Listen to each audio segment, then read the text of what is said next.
काहीतरी इकडे आहे जे खूप मोठं आहे, विस्तीर्ण आहे, पण ते बघितल्यावर अचंबा वाटला आणि असं वाटलं की तुम्हाला दाखवावं। मी आता पानवळवरनं वरच्या त्या सड्यावर जात होतो आणि जात असताना कारण वेगळंच होतं, पण काहीतरी इकडे आहे जे खूप मोठं आहे, विस्तीर्ण आहे, पण ते बघितल्यावर अचंबा वाटला आणि असं वाटलं की तुम्हाला दाखवावं, म्हणून ते तुम्हाला दाखवतोय। आता तुम्ही जर बघितलं तर लिटरली एक पूर्ण कडा असा उभा दिसतोय आणि तिथे त्याची माती अशी सगळी खाली आलेली आहे। मग खासियत काय, जांभा दगडातला जो पूर्ण कडा असतो तो काहीतरी नैसर्गिक कारणामुळे तुटतो आणि तो तुटून असा खाली येतो आणि खाली जी दरी असते त्याच्यात त्याची सगळी जी माती असते, दगड असतात, ते सगळे असे खाली येत जातात। ही एक फार नैसर्गिक प्रक्रिया आहे, असं काहीही समजू नका की कुठल्या तरी मनुष्याने ते केलेलं आहे किंवा मानवी गोष्टींमुळे ते झालेलं आहे।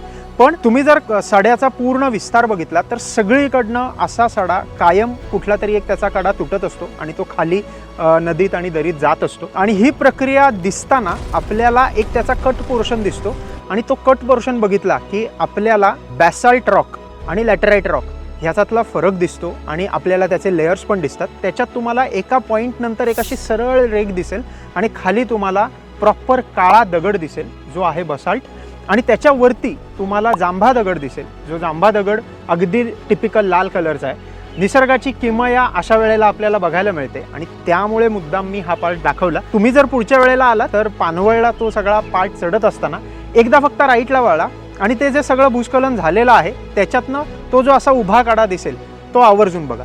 धन्यवाद।